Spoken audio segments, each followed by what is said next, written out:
This recording is protected by copyright. No part may be reproduced without the prior permission of the University of South Australia.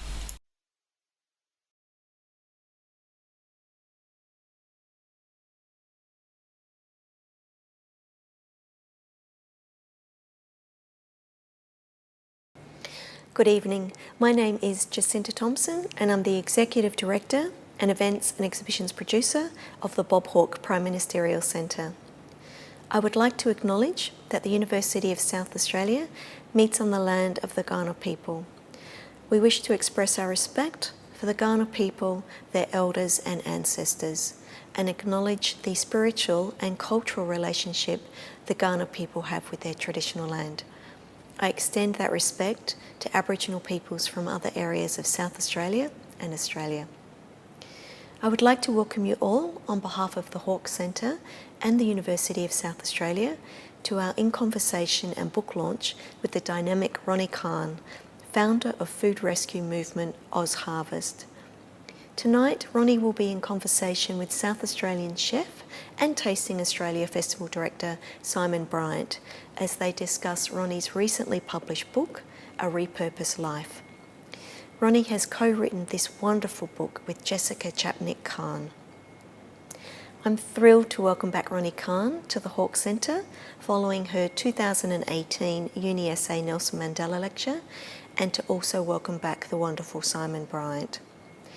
This event is being recorded and a video will be available on the Hawke Centre website.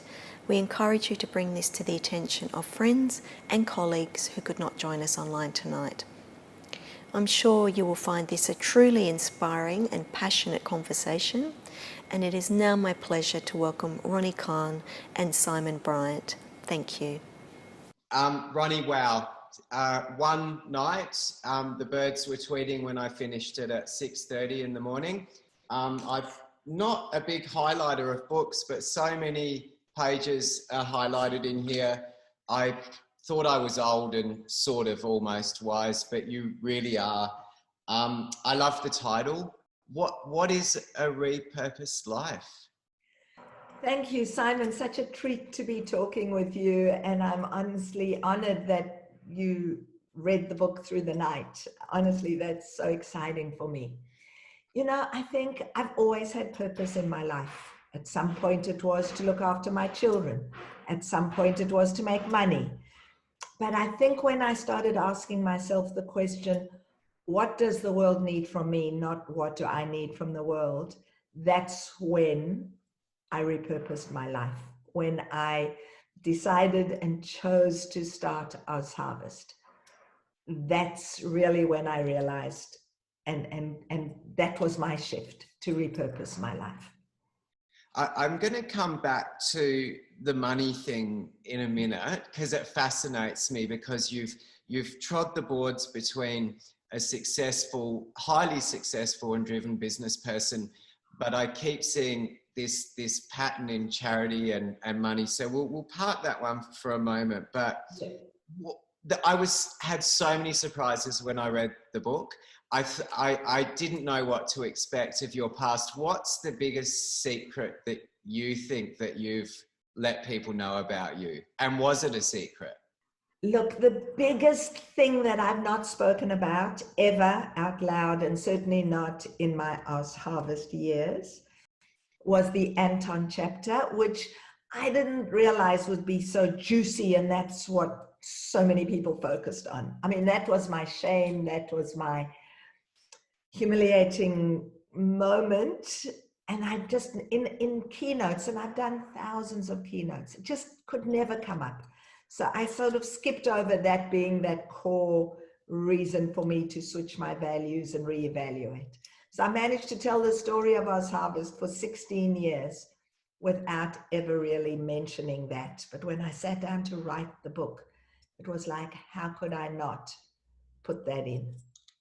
And I think for the people that are listening that may not have read the book yet, this is pinnacle, because I see how central it is to your direction. And I think, did you feel very vulnerable talking about this? Simon, I feel like I am raw and naked, and I've never felt so vulnerable in my life. But again, when I started writing the book, together with my daughter-in-law, Jessie, we wrote the book. When we started writing, honestly, when it came to that, I just said, no, we don't have to put that in. And she said, oh, yes, you do. And the truth is, I realized if I'm telling the truth, if I'm writing my story, then my story is warts and all. And that really was, I had to let go and just accept that how I appear, it's who I am. You know, we all made up of many different stories, and we all have a story.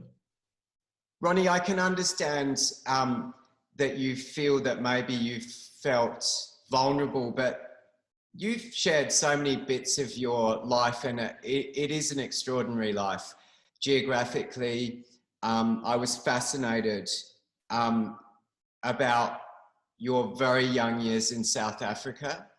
I think that you wrote with great respect about some of the social issues in the country and how they actually affected you. Do you think you would be on the same trajectory now without that love and care that you had?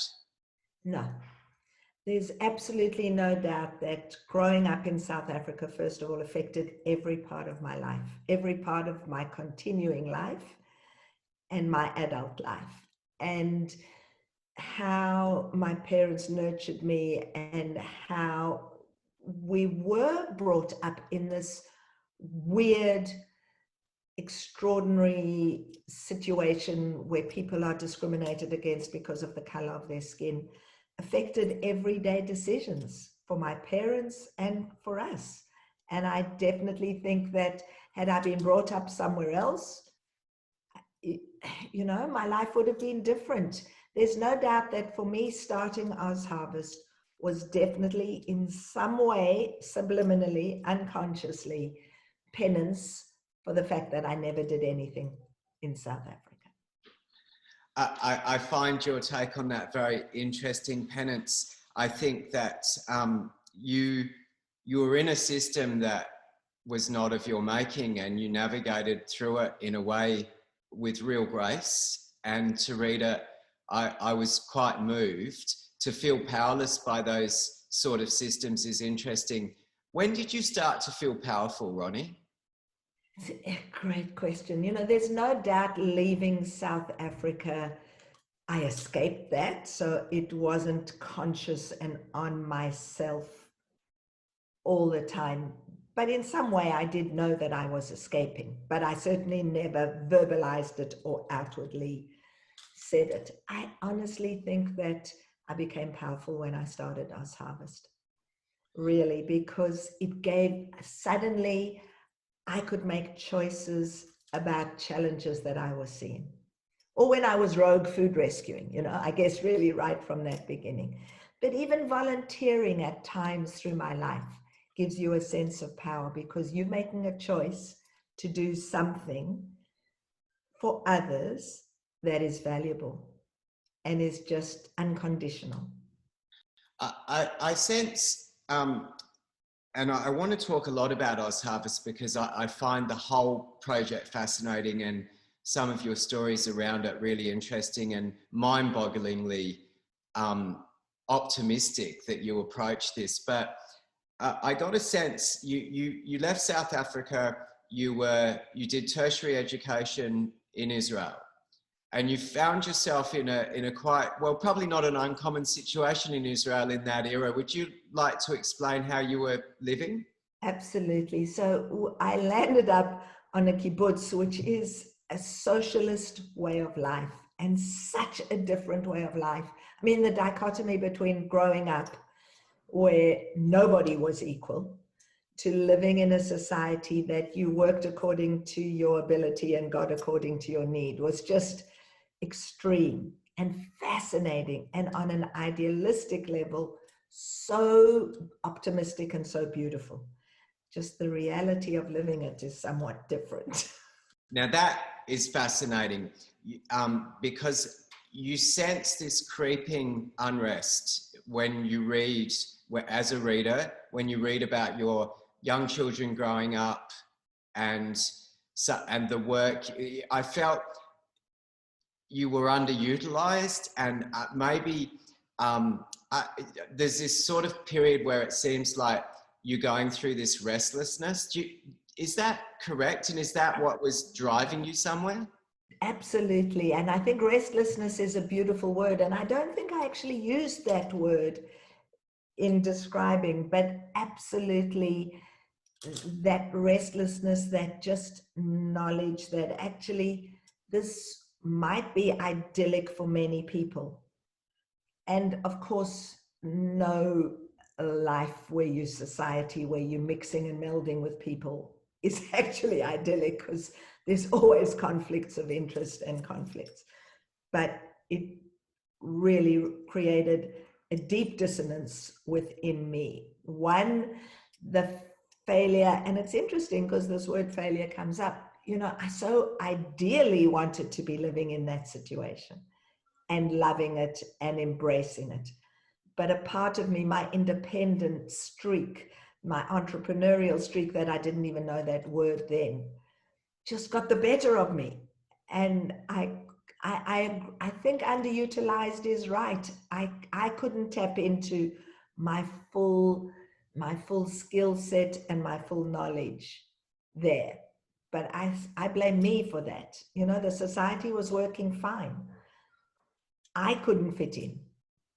But I think there's this glimpse that comes through where you're in this utopian socialist environment and you're being a little bit industrious with fabrics and maybe, and I just thought this was fascinating. You almost sort of started, well, you started a business within this sort of socialist utopia. What was that about? And there's a bit about hair as well. So I'd love to hear about fabric and hair.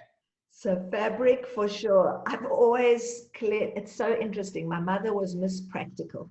My mother had however many dresses she needed. A few pairs of shoes is what she needed. And yet she'd have to say to me, Ronni, you're not a centipede, because I've always loved clothes and shoes and bling and things. And in those years on kibbutz, the little shop, you know, produced very dull and ordinary clothing. And on the times that I could escape or go and visit the city, I discovered this whole notion. And it's interesting you call it fabric, because it was actually all about the fabric. It was Indian clothes in the, you know, what we're seeing today in the 70s was our clothing, all those beautiful fabrics. And there's a resurgence of that. But if I'd have kept my wardrobe then, I'd have just been the biggest hippie today. But, and I loved it, and I just couldn't resist. I found myself needing to buy those things, and I clearly thought, if I love them, maybe other people will love them. So it wasn't that I set out to create a business. I just thought it could be beneficial to me and to the others. That's how I justified it. The way your voice in the book, it almost sounds to me that it wasn't about the business. It was, the fabric was a medium to express yourself in a situation where you were underutilized. You were in charge of some young children, and you moved into administrative roles. And as soon as you start speaking about the fabric and I just get this sense that you've got a medium to use to express yourself. Absolutely. And actually you put it beautifully. It was a creative outlet for me, whereas I was feeling so uncreative. You know, in previous parts of my life, I'd painted, I had done screen printing, I had made clothes and sold clothes. And then here I was looking after kids, and it just didn't, and admin work, you can appreciate how I found that challenging. And you're right, it was this escape into this other world, the exotic. The fabrics represented exotic and different. And what about hair? There's a beautiful moment about hair. Hair's been a big theme for me. So a perm, would you like to share a little moment with us about a perm? Yeah. I mean, I had this dead straight long hair. I've got a long face. I had dead straight long hair. You know, I wasn't pretty. Obviously I had a little bit of personality, and yes, I had a husband and friends, but I never felt confident about my appearance when I look in the mirror. And my sister came to visit, and we decided it was tough times and things were challenging. And we decided to go into the city, the big smoke. And we went to a French hairdresser. And it was like we were putty and clay in this creator's hands. He must have thought 2 country bumpkins had walked in. And we said, whatever you like. And my sister came out like a tiger with gold and black stripes. And I came out with an afro that enchanted me. It changed my life. It did change my life. I felt gorgeous. I think it's really, really interesting because there's also a timeline in Israel around the same time, if I might have it right, about war and border disputes, which I was sort of familiar with, and I think I was fascinated how resilient you were to the situation that was going on. And I thought that's why you might have left Israel. But that is no doubt that the situation in Israel, as resilient as I was, I have 2 sons, and I wanted them to make the choice. I have made the choice to live in Israel and lived there and experienced wars, and wanted my boys to have that choice rather than me impose that on them. With national service. National service. Deadlines looming. So yeah. Where did the wind take you? The wind didn't take you because you forged that path. You're convincing people where you want to go. So why? And around about when? So we'd been in Israel for about 18 years. And I had a sister by then who'd moved to live in America. She was living in Los Angeles. I still had a couple of friends still in South Africa. And when we looked at where we wanted to go, I just knew that I couldn't bring my kids up in America. I just felt the battle for the materialism and for consumerism would be such a constant battle. I mean, coming from Israel, which on some levels, even though we'd left kibbutz, still had this notion of trying to be an egalitarian state. And somehow Australia seemed like familiar because it had also been a colonial, I'd grown up in South Africa, and Australia seemed like laid, even though we didn't really know this, but laid back enough and still far enough away from America and consumerism that it would be a good choice. And in the meanwhile, my husband's brother had come to live in Australia. So there was this notion, go to my sister or go to Australia. And the country and where we thought we could give our children the best option became the choice. So I'm sort of feel that there's these circles that seem to be getting drawn with your life, with these pinnacle moments that are going to come back and sort of bite you in the nicest possible way. And there's a beautiful story about your childhood sweetheart and how a complete circle was finished then. I'd like you to explain that one right through to a stolen little ring. Yeah, well, our neighbors, when I was born, we had these beautiful neighbors, the Brodies, who were very different from our family. My father was an architect. My mother was a homemaker, even though she'd been to university, which was quite unusual.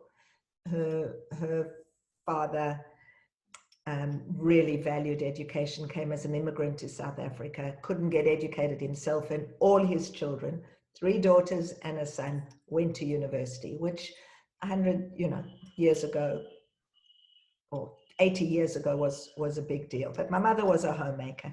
Our neighbors were the Brodies. Selma was studying medicine and Jules was an advocate. And Alan, their youngest, their second son, was born a year before me, and we were born we were already neighbors. So we knew each other. We just grew up in each other's houses. And when I was 3, my mother was going through one of my drawers, and she found a little ring that she thought just didn't quite look like it came out of a lucky packet.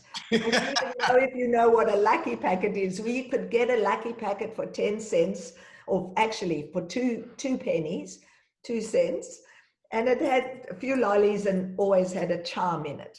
And my mother looked at it and thought, this doesn't look like a lucky packet ring. And for some reason, she decided to go to Selma next door and say, Sel, do you know anything about this ring? And Selma said, oh my God, it's my ring. It's my diamond ring. And she went to Alan and said, Al, what is this ring? How did that ring get into Ronnie's drawer? And Alan, who was 4, said, well, you told me that I would give this ring to the girl I marry, and so I gave it to Ronnie now. Now, Alan didn't marry you, No. but there's a strange synergy or some parallel waves. Where did you end up touching back into each other's lives? Well, we'd been together. I mean, we'd stayed connected through all the years. But, if you don't live in the same country, they stayed in South Africa.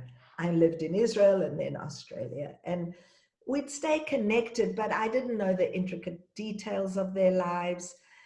But having left South Africa, I decided to visit South Africa many years after we were back. We'd been in Australia. My parents by then had left. They were really the only ones left. I have one cousin there. And so I called Selma one day, and it's the kind of friendship that even if you haven't spoken to them for a year, you pick up the phone and it's like, it's as if you saw them yesterday. It's that deep connection. And Selma said, yeah, absolutely, come. I said, I think I'm coming. Mandela had been released. I hadn't been back to South Africa for 25, 30 years. And I said, okay, I'm coming. And so first of all, that brought me back into their family, really. And so that was a very pivotal moment for me, meeting Selma and being back in South Africa and reconnecting. And I'd already started a little bit of rogue food rescuing, but certainly hadn't started OzHarvest. And Selma, in a way, was the galvanizing me into action. I'd been thinking about doing something, but discovering Selma's activities and what it was she'd been involved with was so inspirational that that galvanized me into action. And I think you've had some it's obvious you have great admiration for your parents. And there was some real trials. Your father had a terrible accident.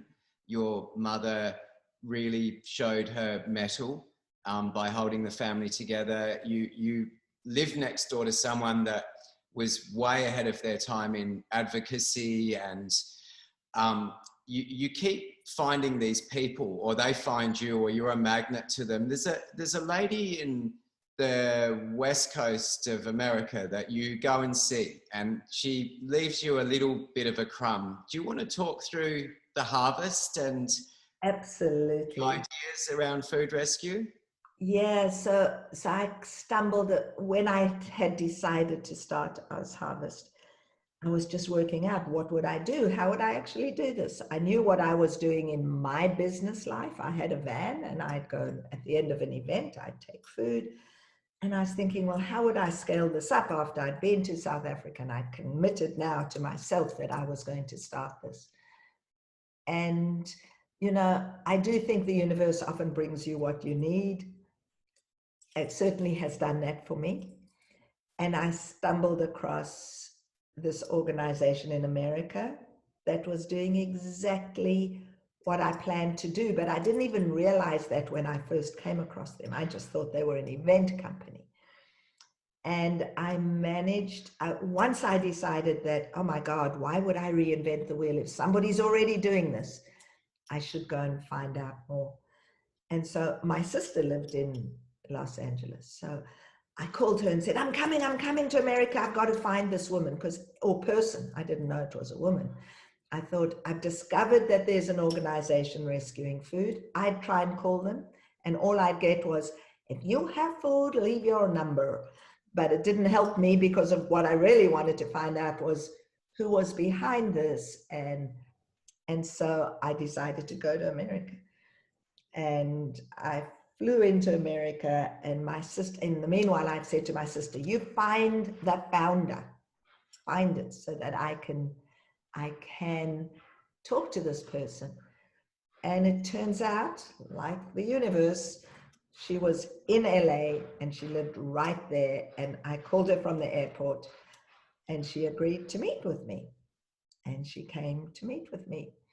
And, you know, my sister, as sisters do, had many rolling eyeballs before I met with Helen, because Helen was a magnet, you know. I magnetized her, or she magnetized me, but she helped me and gave me the formula, a core formula. Of course, I completely revamped it and made it work for Australia, but showed me that there was a track record. And this is a fascinating bit of the book for me, that this lady, Helen. Yes. Angel Harvest. Yeah. I've got a memory still. I'm old, but I'm still there. Bloody good.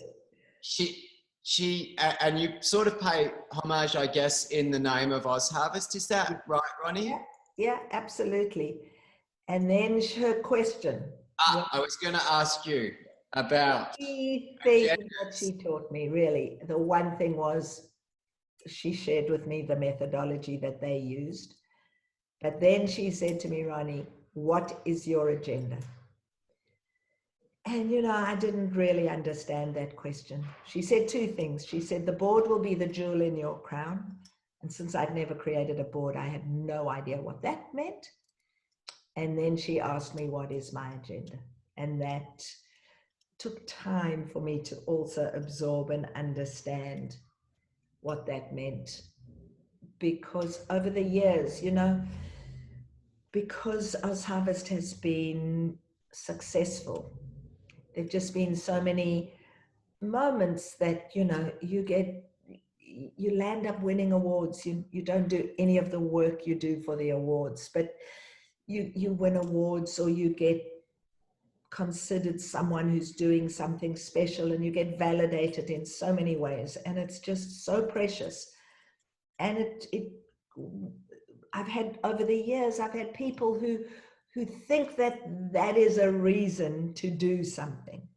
And you have to remember that why you do something. And that question around the agenda has become very fundamental for me in all my mentoring, because it's about, you got to do things for the right reason in order to get the right result. I think this is blindingly pure and obvious, that your motive was not, you'd reached a point, you were very successful in Australia with an events company. You'd rub shoulders with people that mere mortals might not rub shoulders with. You reached a level of material success. And I think we all know your agenda was pure, but how do you still ask yourself that question to this day? Absolutely, because one always has to examine that you're not getting warped, or that you're acting from the pure integrity space that you set out for yourself. And, you know, we all need measures and guidelines. I think. And I think you seem like a great collector, not only of people, but you listen. Would you share, you said sometimes you just need to listen to your board or to staff, or it sounds like you know when to listen intuitively your whole life, or is that something you had to learn? I think that I've learned it. I think that I used to be a big over talker. I think that people would be, I feel I was always very quick. So if you'd start sharing something with me, I think I'd know what it is you were going to say before you finish. Now, I might have been right, but there's nothing more irritating than having somebody tell you what you were going to say. So I think I've had to learn. I think that one of the biggest lessons for me in OzHarvest and in the growth, in my own personal growth, I think has been to learn to listen more. I think I started earlier, but I really would hope, and it's still a journey that I'm on, because one never finishes learning these things, but it is about trying to listen and really hear what people are asking, saying, sharing. I think this is obviously a big part of your leadership style and something that has served you well. So how do us over talkers and jumper inners learn to put the brakes on? How did you learn, Ronni? I think it was through real tough experiences, through, if I think about my early board, my early board was an absolute lesson in confusion and misinterpretation and misunderstanding and misaligning, not because they didn't mean absolutely well, but their frustration with me was huge. I didn't look like the typical CEO. I didn't behave like one. I didn't have experience. I run my own business. In your own business, you do what you want, when you want, how you want. And that's how I was running OzHarvest, except every now and again I had to tell people what I was doing because they asked me. And so it became, it reached some critical points of challenge, and I had to learn that this was not serving me, but it also wasn't serving OzHarvest.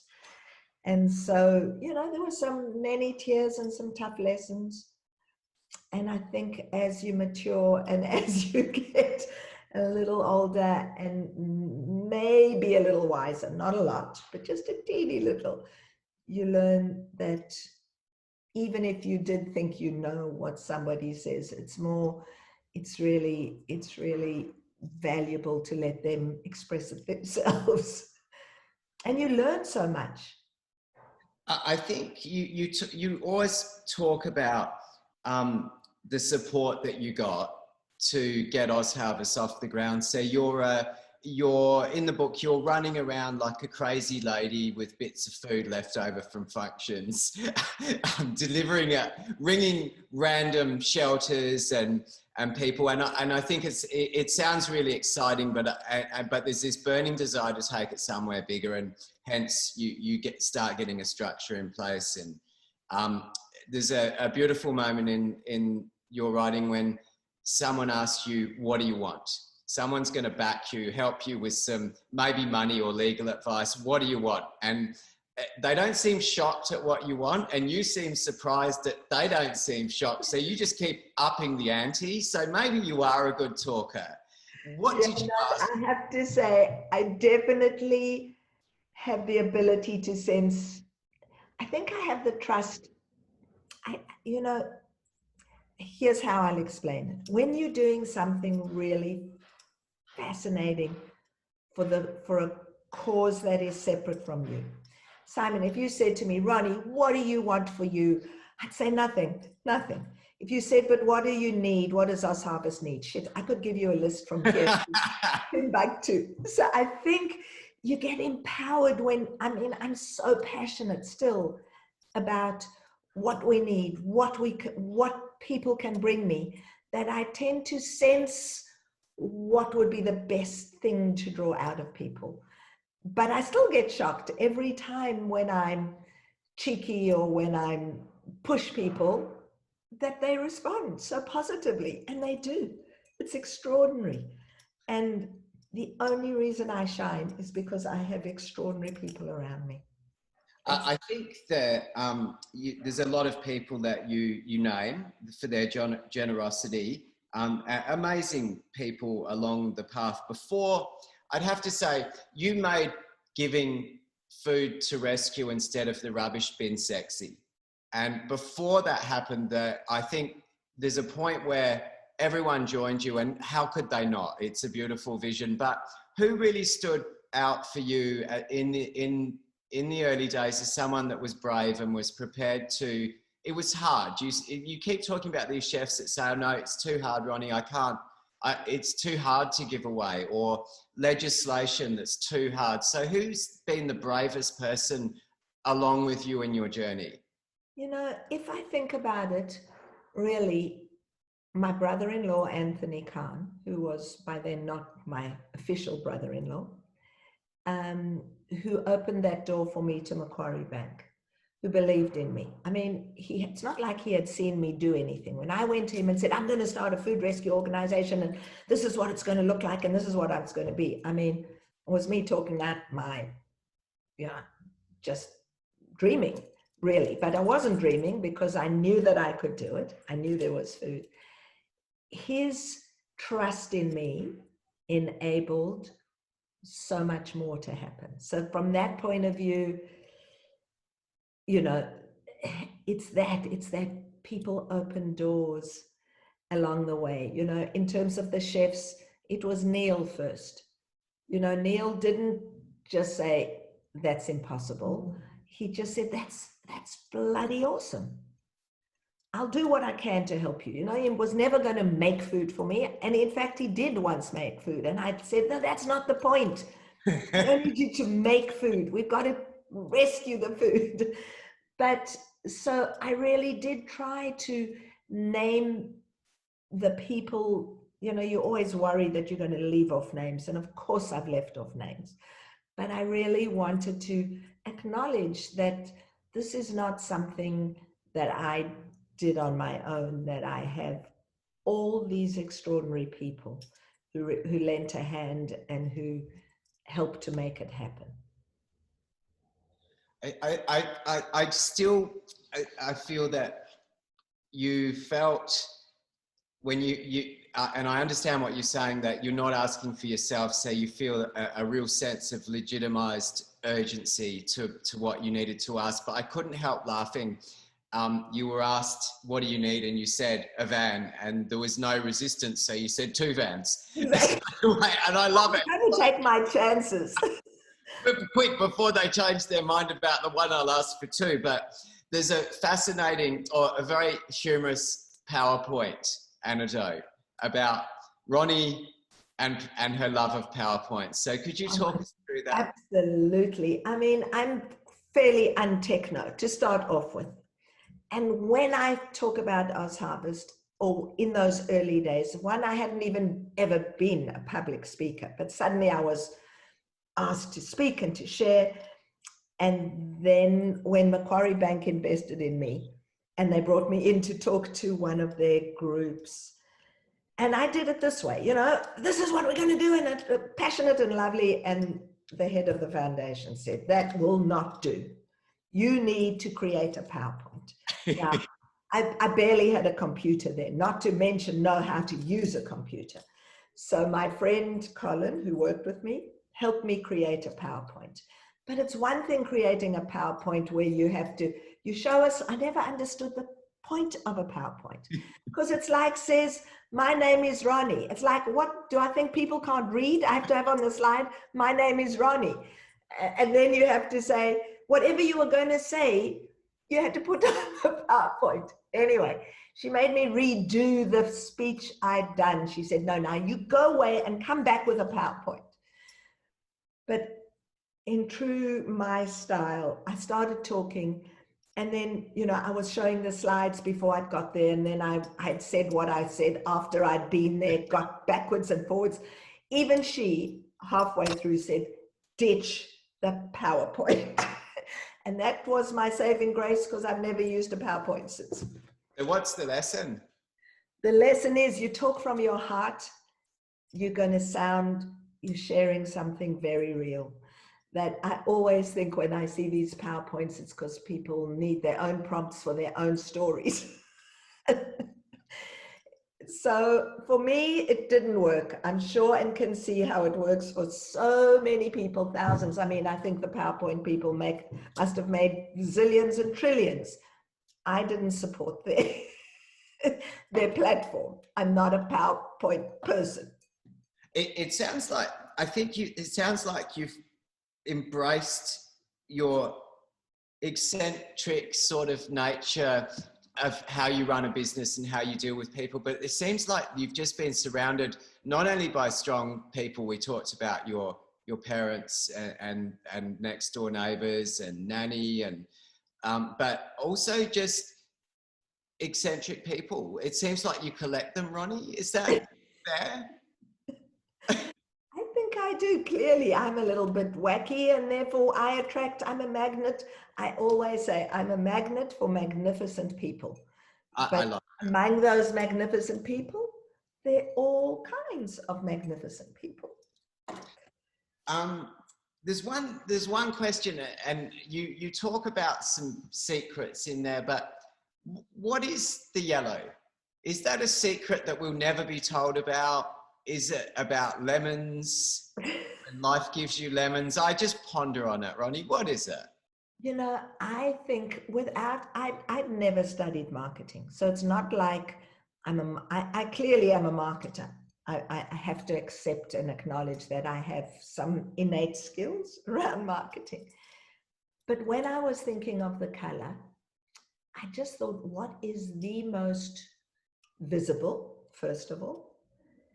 And then it was, what is the color that makes me smile? What makes me feel warm inside? What is just so inviting? And to me, that was yellow. And yes, the yellow brick road, Oz. Yes, yellow sunflowers, yellow brightness, yellow street signs. I figured there must be a reason that they make street signs in yellow with black. So maybe that's a hint for me that yellow is a good thing. And the truth is, when we had our first yellow cars, honestly, you can still spot them from a zillion miles away, but there's a million more yellow on the road, and I think I am responsible for that.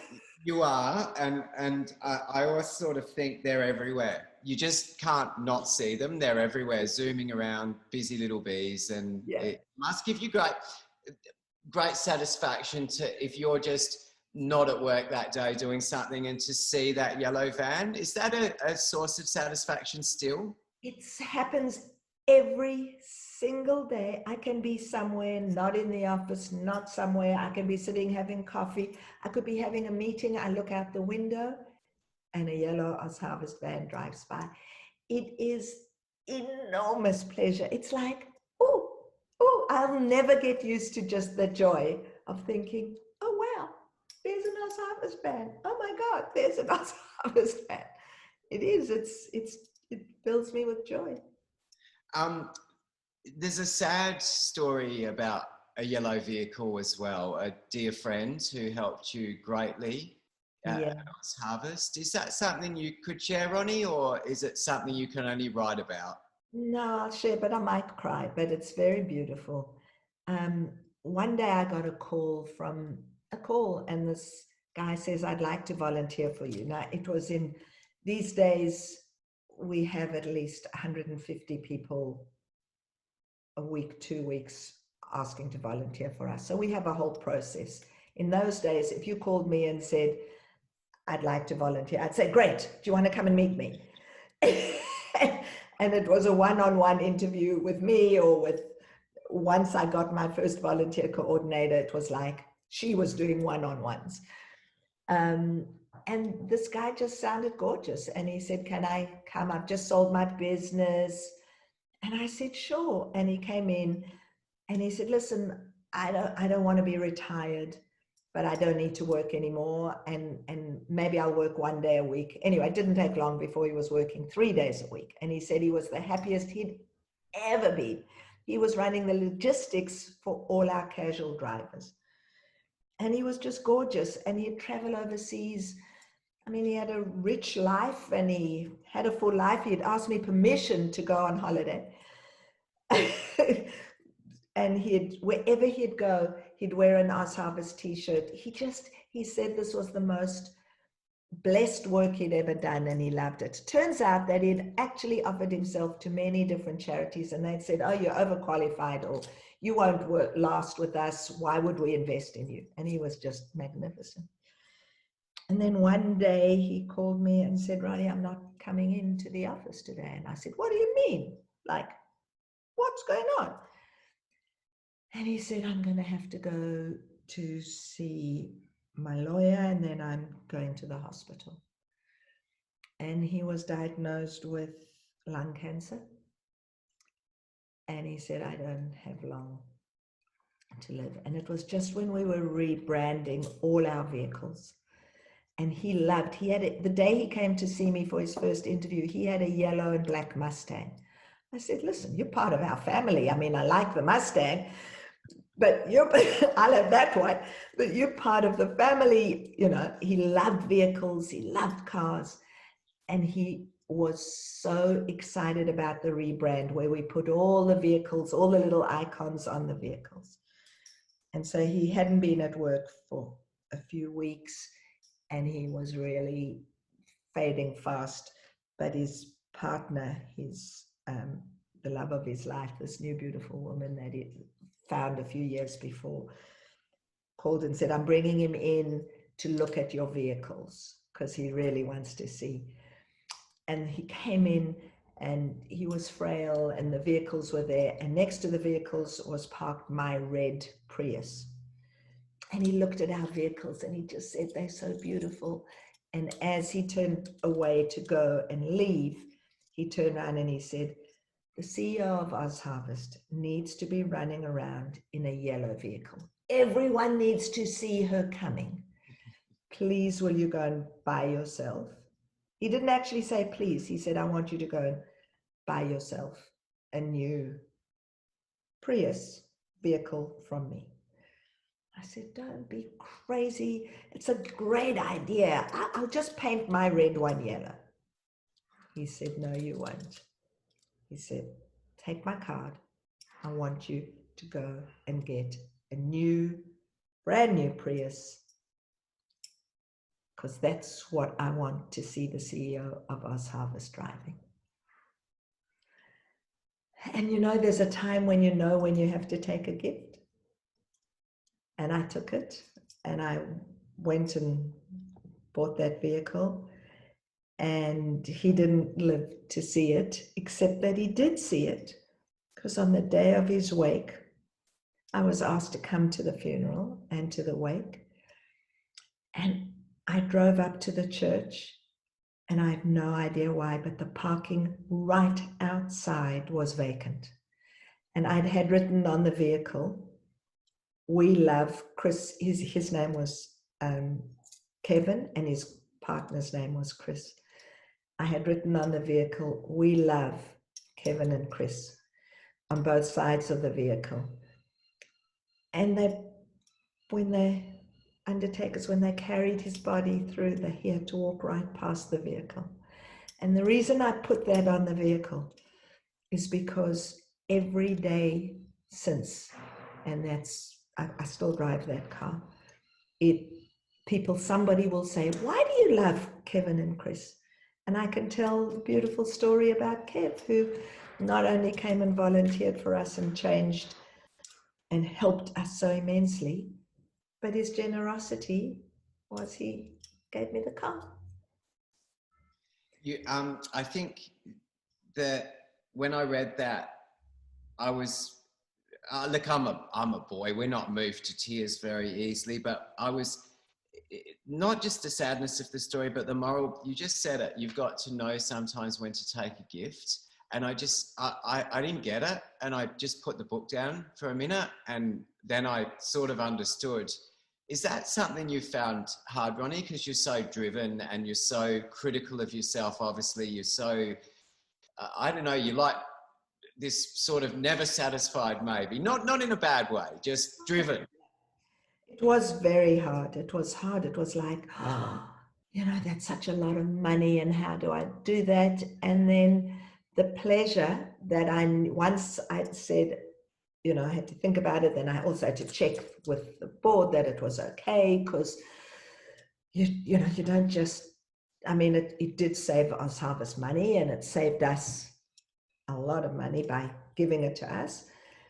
But it's hard to just accept things sometimes. You know, even now, you know, I'm getting the most beautiful responses to the book, and it's like, oh, it's amazing. It's like you can't take anything for granted, ever.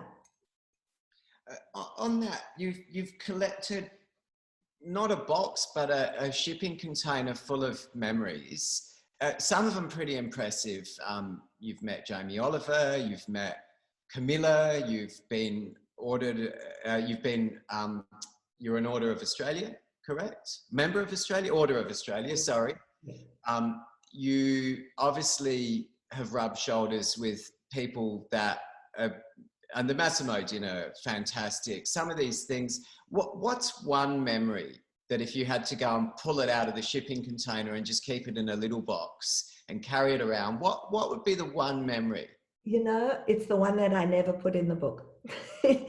And I'm not even sure why I didn't, but I think, I don't even know why I didn't. But I was invited to be on MasterChef with the Dalai Lama.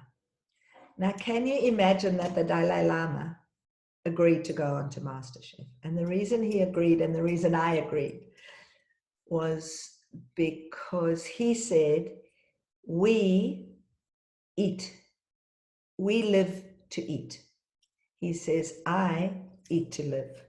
And that's a message I want to share.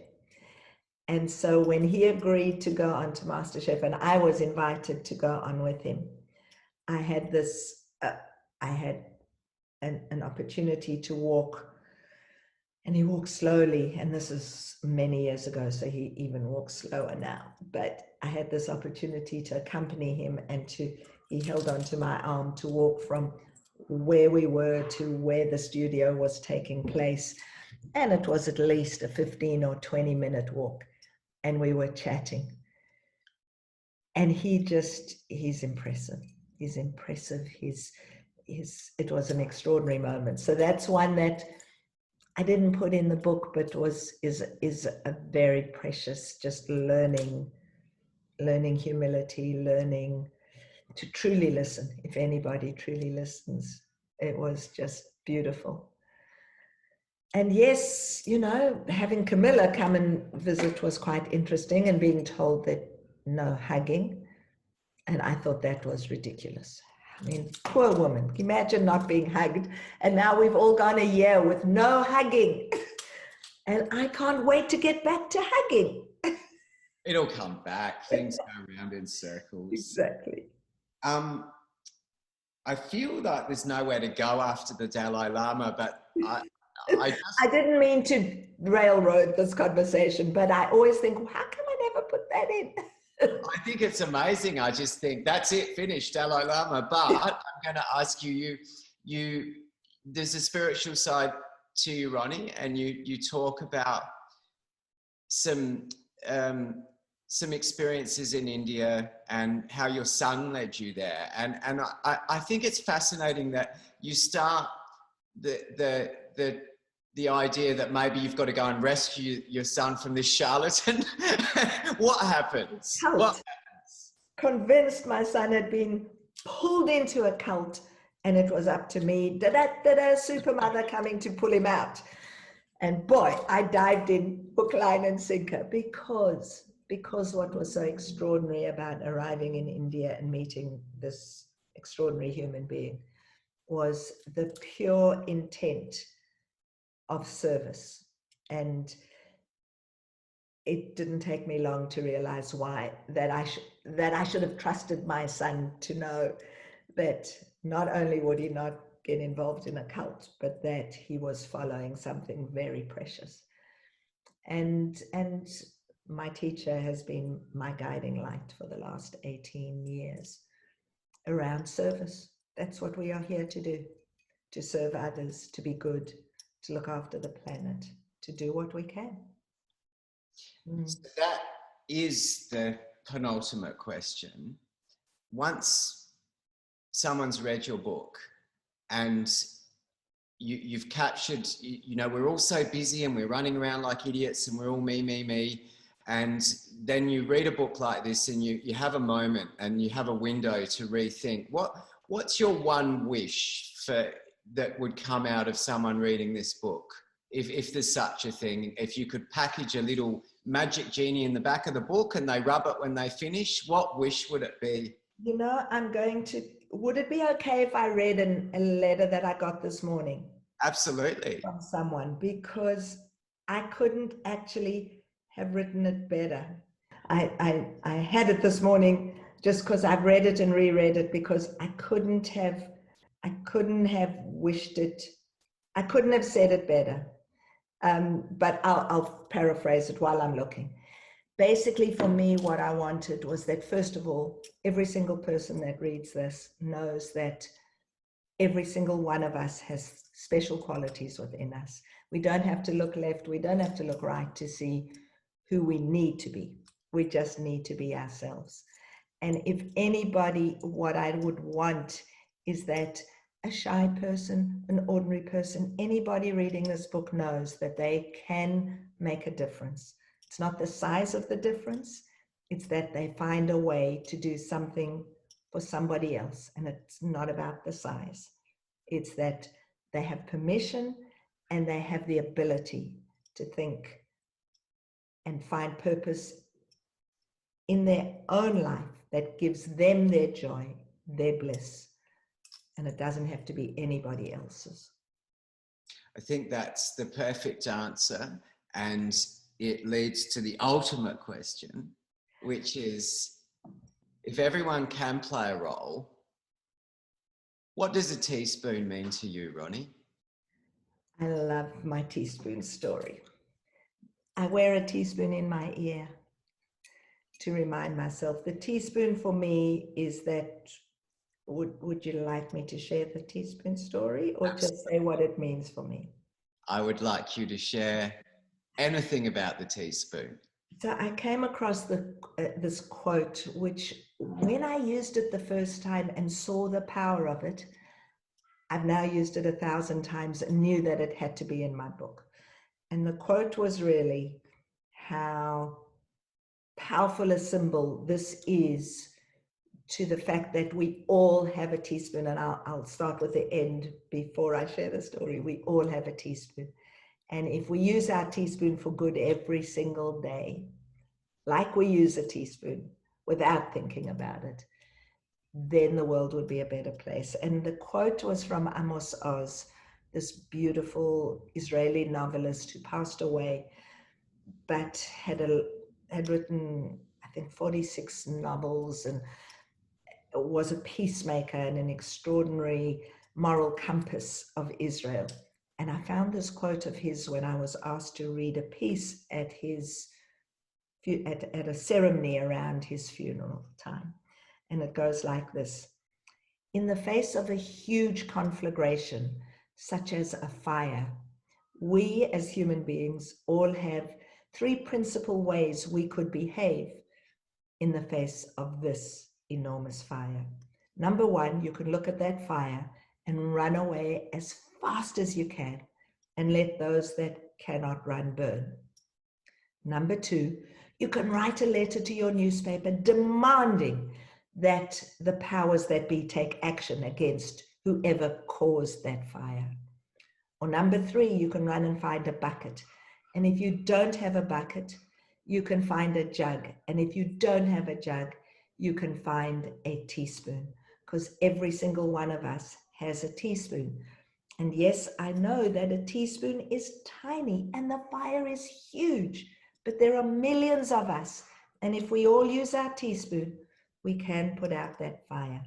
And so I would like to create the order of the teaspoon, where we all walk around with a teaspoon on our lapel or in our ear or somewhere to remind us that we all have a duty and an honor to do something good every day. And the teaspoon is that reminder.